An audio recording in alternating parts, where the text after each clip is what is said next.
उबालती रही एक माँ तमाम रात, पत्थर उबालती रही एक माँ तमाम रात, बच्चे फरेब खा के चटाई पे सो गए, बच्चे फरेब खा के चटाई पे सो गए। पैगाम ये भी दिया गया कि दौलत की भूख थी तो कमाने निकल गए, दौलत मिली तो हाथ से रिश्ते निकल गए, बच्चों के साथ रहने की फुर्सत न मिल सकी, बच्चों के साथ रहने की फुर्सत न मिल सकी।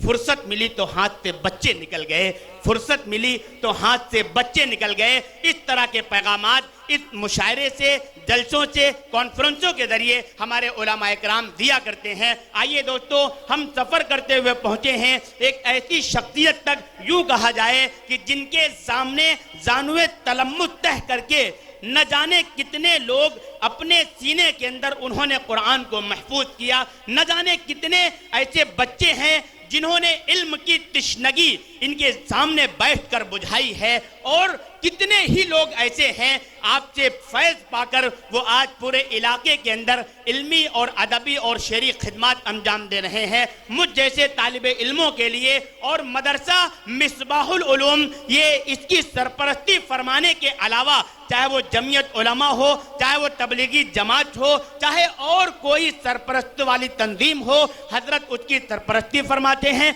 दुआओं से नवाजते हैं। और हम सब की जिम्मेदारी है कि हजरत के लिए दुआ फरमाएं, अल्लाह आपका साया हमारे ऊपर तादेर कायमो दायम रखे। इससे मेरी मुराद मुशफिको करम फरमा हजरत मौलाना मोहम्मद फारूक साहब रशीदी हमारे बीच तशरीफ फरमा है, जो नाजिम है मदरसा मिसबाहुल उलूम के। 4 मिसरे पढ़ता हूँ माँ के हवाले से। मेरा दोस्त एजाज मिर्जा मुझसे रास्ते में कह रहा था, मैंने कहा मैं आपके हवाले से पढ़ूंगा। 4 मिसरे पढ़ता हूँ। ऐसा लग रहा था कि जब डॉक्टर साहब पढ़ रहे थे तो दाद देने का जो ठेका कह लीजिए इन बच्चों ने ले रखा था। लेकिन अगर आपको वाकईतन अपनी माँ से मोहब्बत है तो यहाँ से लेकर वहाँ तक आपके हाथ उठने चाहिए और आपकी आवाज़ आनी चाहिए, और आप मुझे महसूस होना चाहिए कि आप मेरी तायीद कर रहे हैं कि दुश्मनों में मोहब्बत तलाश करता है, तो दुश्मनों में मोहब्बत तलाश करता है, हराम माल में बरकत तलाश करता है, तो दुश्मनों में मोहब्बत तलाश करता है, हराम माल में बरकत तलाश करता है, और उसी के पैर के नीचे मिलेगी ऐ नादां, उसी के पैर के नीचे मिलेगी ऐ नादां, तुम माँ को छोड़ के जन्नत तलाश करता है, उसी को पैर के नीचे मिलेगी ऐ नादां, उसी के पैर के नीचे मिलेगी ऐ नादां, तुम माँ को छोड़ के जन्नत तलाश करता है, तुम माँ को छोड़ के जन्नत तलाश करता है।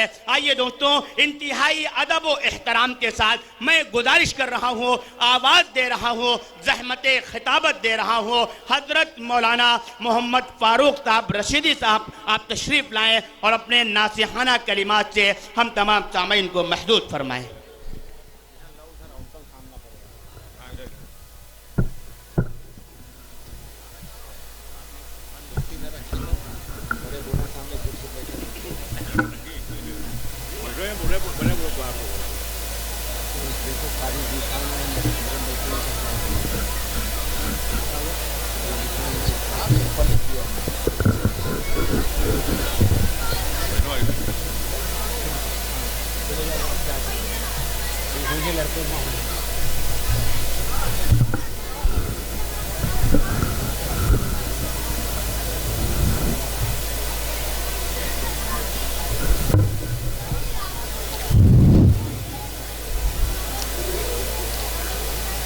अल्हम्दुलिल्लाह अल्हम्दुलिल्लाहि व कफ़ा व सलामुन अला इबादिहिल्लज़ीना इस्तफ़ा अम्मा बाद।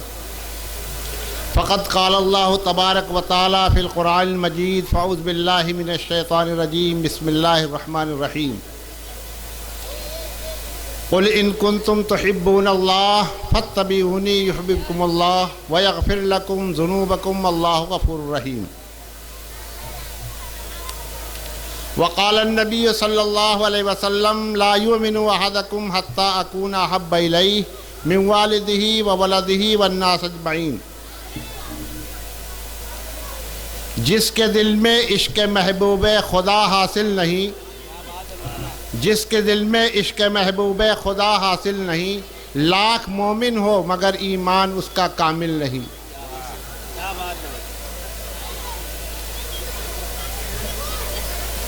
मैं सबसे पहले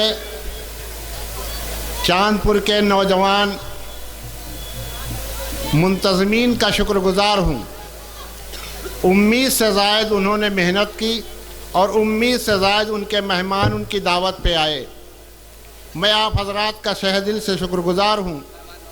और दूसरी बात, जिन शोरा को, जिन उलमा को आपके चांदपुर के नाम से मदऊ किया गया था, मुझे बड़ा फ़ख्र है कि उनमें से एक आदमी ने गैर हाज़िरी नहीं की है। ये आपके जलसे की और आपके मोहब्बत की कबूलियत का एक सरचश्मा है कि आपने जिनको बुलाया हर आदमी आए। और बुलाने से पहले हम उनके दरवाज़े नहीं गए, सिर्फ फ़ोन पे उनको इत्तला की गई और ये कहा गया कि चांदपुर के नौजवान लड़कों ने बड़ी लगन और मेहनत से प्रोग्राम किया है। एक हफ्ते की तारीख के अंदर इतना बड़ा मजमा आपके सामने है। अल्लाह तबारक व तआला हम सब की आमद को कबूल फरमाए और हम सब की मेहनतों को कबूल फरमाए। देखिए, इस जलसे से काली कमली वाले आका जनाब मोहम्मद रसूलुल्लाह सल्लल्लाहु अलैहि वसल्लम की सीरत का पैगाम आप तक पहुंचाया जाएगा। रसूलुल्लाह सल्लल्लाहु अलैहि वसल्लम तमाम नबियों के बाद मक्के की सरजमीन पर तशरीफ़ लाए थे और नबी करीम सल्लल्लाहु अलैहि वसल्लम ने इस दीन के लिए बड़े मसाइब, बड़ी मुश्किलात झेले। ये दीन हम तक पहुंचा, लेकिन दोस्तों, हम जैसे गुनहगारों ने नबी करीम सल्लल्लाहु अलैहि वसल्लम की एक भी सीरत को सही तरीके से अपनाने की फ़िक्र न की। इतना बड़ा मजमा और इशा की नमाज में 2 सफ़े थी आपकी मस्जिद में। काली कमली वाले आका जनाब मोहम्मद रसूलुल्लाह सल्लल्लाहु अलैहि वसल्लम से अगर मोहब्बत है तो आपकी सीरत आपके अंदर होनी चाहिए, आपके अक़वाल और अफ़ाल के ऊपर आपका अमल होना चाहिए। सहाबे किराम रिज़वानुल्लाहि ताला अलैहिम अजमईन की ज़िंदगी मानने वाली थी। जो भी नबी करीम सल्लल्लाहु अलैहि वसल्लम की ज़ुबान से अल्फाज निकलते थे, काली कमली वाले आका जनाब मोहम्मद रसूलुल्लाह सल्लल्लाहु अलैहि वसल्लम के जानेसार सहाबा एक कदम न आगे जाते थे न एक कदम पीछे होते थे। यूँ आता है कि एक मरतबा नबी करीम सल्लल्लाहु अलैहि वसल्लम मस्जिद नबवी के अंदर खुतबा दे रहे थे। जैसे कि आज का माहौल है, मुकर्रिर तकरीर करता है, कुछ दाएँ खड़े होते, कुछ बाएँ खड़े होते, कुछ बातों के अंदर मशगूल होते। नबी करीम सल्लल्लाहु अलैहि वसल्लम ने जब देखा तो फरमाया, बैठ जाओ। अब्दुल्ला इब्न मसूद सहाबी रसूल उसी मकाम के ऊपर बैठ गए। बाद में लोगों ने पूछा तो फरमाया कि नबी के अल्फाज हमारे कानों तक पहुँचे तो मेरे दिल ने यह गवारा न किया कि अब्दुल्ला का एक कदम पीछे जाए या आगे हो। क्या बात है भाई, सुभान अल्लाह। मानने का मादा पैदा करो। और सहाबे किराम रिज़वानुल्लाहि ताला अलैहिम अजमईन ने नबी की सुन्नतों को के जनाजे न निकाले, बल्कि नबी की सुन्नतों को अपने अंदर, अपने घरों के अंदर, अपने माहौल के अंदर, अपनी बस्ती के अंदर दाखिल किया, खुद भी अमल किया और लोगों को दावत दी। लेकिन दुश्मनाने इस्लाम की परवाह न की। उस्मान बिन अफ़्फ़ान जो तीसरे खलीफा हैं, रसूलुल्लाह सल्लल्लाहु अलैहि वसल्लम ने मक्के के सरदारों से मुज़ाकरात के लिए मक्का भेजा। आपने जाकर के अपने ख़ानदानी चचाजाद भाई के यहाँ क़याम किया। सुबह जब चलने लगे कुफ़ार मक्का से मुज़ाकरात के लिए, तो आपके चचाजाद भाई ने कहा कि देखो, तुम मक्के के सरदारों के पास जा रहे हो, तुमको मोहम्मद ने भेजा है, लेकिन तुम्हारा जो लिबास है, इस लिबास को देख करके रूसाए मक्का तुम्हारी मजाक उड़ाएंगे। वो कौन सा मजाक, वो कौन सा तरीका था? आपका पायजामा और आपकी इज़ार ऊंची बंधी हुई थी, घुटनों के नीचे, टखनों के नीचे नहीं थी।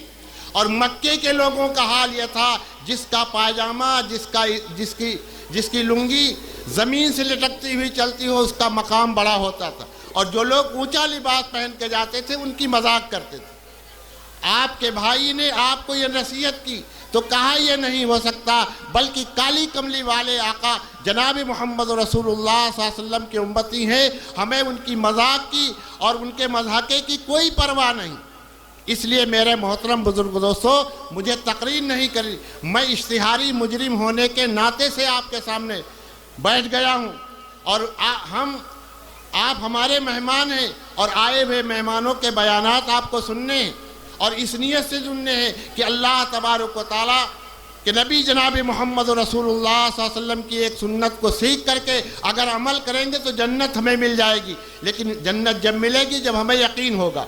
वाक़ियात के अंदर आता है, बहलोल दाना रहमतुल्लाह अलैह बहुत पाए के बुजुर्ग गुजरे हैं, मजजूब किस्म के आदमी थे। एक मर्तबा बहलोल दाना रहमतुल्लाह अलैह नदी के किनारे रेत बटोर करके मकान बनाते थे, बिगाड़ते थे। गौर से सुनिएगा, बहलोल दाना रहमतुल्लाह अलैह मकान बनाते बिगाड़ देते, बनाते बिगाड़ देते।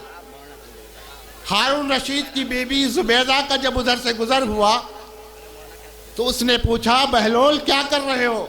तो कहा, जन्नत के अंदर महल बना रहा हूं। तो कहा, यह महल क्या बेचोगे? तो कहा, हम इसको बेच सकते हैं। कहा, इसका कीमत क्या है? कहा, 3 दीनार। बहलोल दाना ने कहा, इस जन्नत के महल की कीमत 3 दीनार है। उसने बादियों को हुक्म दिया और हुक्म देने के बाद कीमत अदा कर दी गई।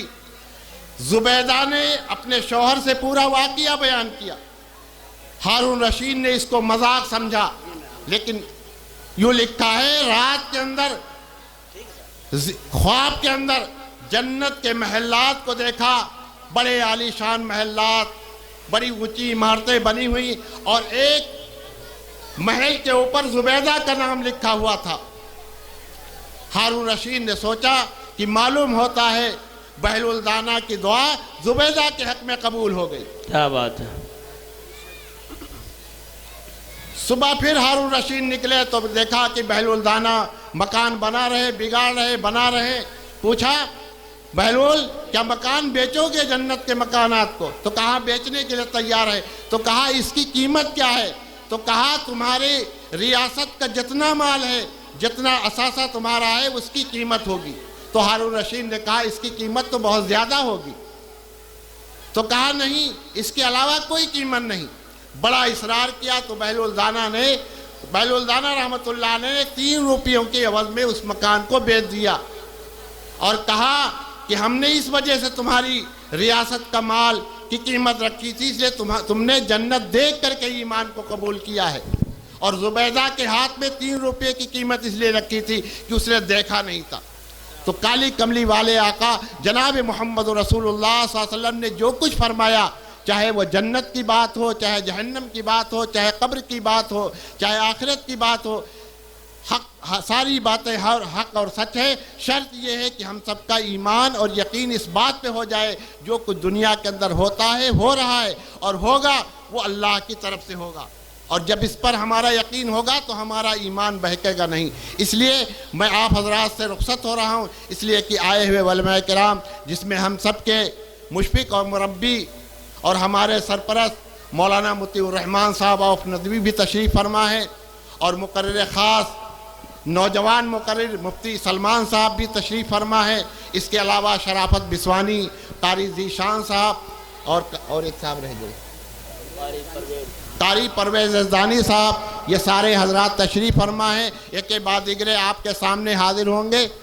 इसलिए मैं आपसे रुखसत हो रहा हूँ। दुआ करें कि अल्लाह तबारक व तआला हम सबको सुनने से ज़्यादा और तमाम सामीन को उस पर अमल की तौफीक अता फरमाए और दिलजमी के साथ बैठे, भागने की फ़िक्र न करें। भागने से आपके जलसे की कामयाबी न होगी, बल्कि आप जमे रहें, जब तक प्रोग्राम चलता रहे, दुआ तक आप तशरीफ़ रखें। अल्लाह तबारक व तआला हम सबको जज़ाए खैर अता फरमाएगा। व आखिर दावाना अल्हम्दुलिल्लाहि रब्बिल आलमीन।